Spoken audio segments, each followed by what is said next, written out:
Xin chào cô và các bạn, sau đây là bài tập về nhà tiếng Anh của mình. Phần phát âm. Âm đầu tiên. E, E, E, please, please, please, please feel free to ask me. Please feel free to ask me. Cheers mate. Phần thứ hai. E, E, E, E, give, give, give. I'd like to give her gift. I'd like to give her gift. It's very kind of you. Phần thứ ba. Ừ, ừ, ừ, ừ. Good, good, good, good.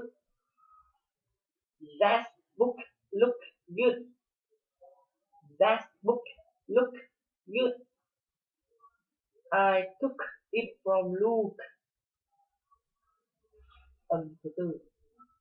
U, u, school, school, school. Do you prefer school on the movies? Do you prefer school on the movies? School, you fool. School, you fool. Âm thứ năm. E, e, e, e. Get, get, get. Let's get more pen. Let's get more pen. Which pen are best? Which pen are best? Âm 6. E, e, e. Man, man. Hey man, I'm getting married. Hey man, I'm getting married. I'm so glad to hear that. I'm so glad to hear that. Tiếp theo.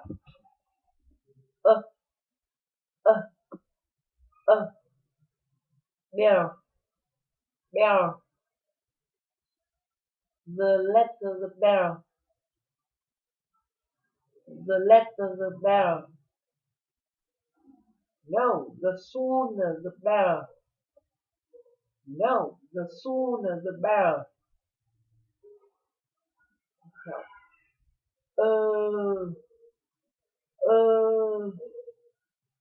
Bird, bird, bird.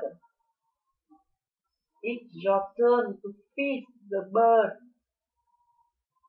It's your turn to feed a bird. My turn again. My turn again. Tiếp theo. Oh, oh, oh. Four, four, four. You bought the worrying thing again. You bought the worrying thing again.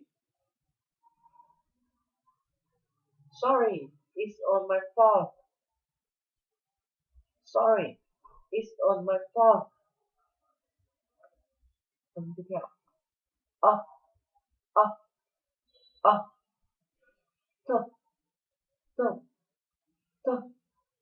top. Tom, put it on top of the box. Tom, put it on top of the box. Yep, I got it. Tiếp theo.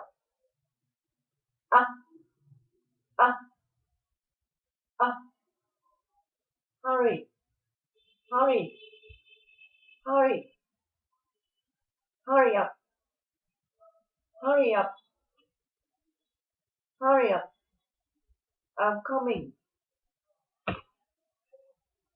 Phần tiếp theo. Ah. Ah. Smart. Smart. Smart. You are so smart and hardworking. You are so smart and hardworking. No argument here. No argument here. Tiếp theo sẽ là phần nguyên âm đôi. Phần đầu tiên. Oh. Oh.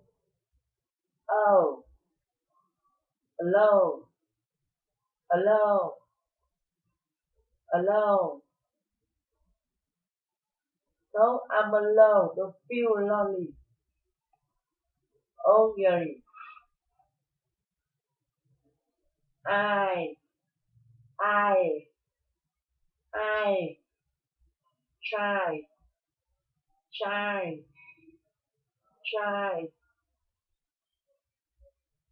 I'll try my best. I'll try my best. Don't worry, you was in my best. Don't worry, you was in my best. Phần tiếp theo. A.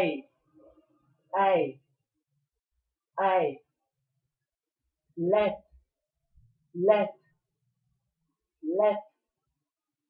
Hey, we are gonna be late. Hey, we are gonna be late. We are gonna be late.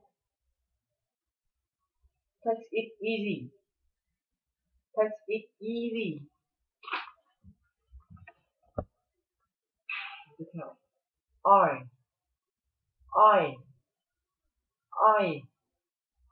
I. Enjoy.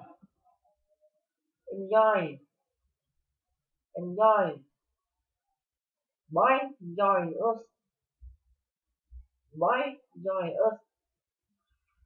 Sure, I will enjoy it. Ow.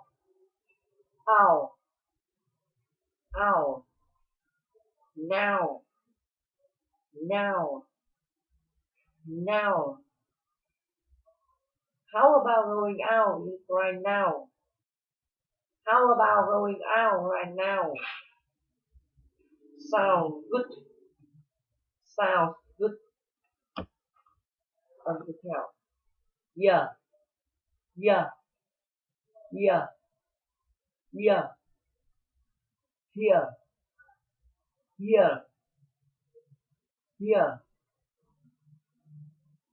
Is there a theater near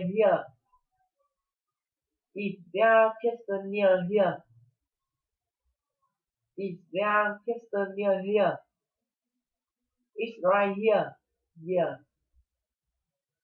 It's right here. Yeah. Phần tiếp theo. Ua.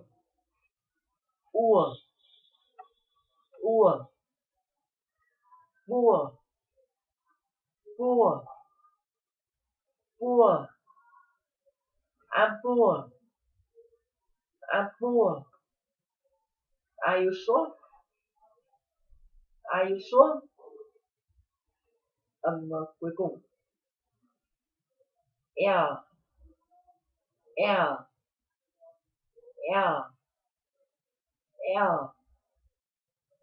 Scared.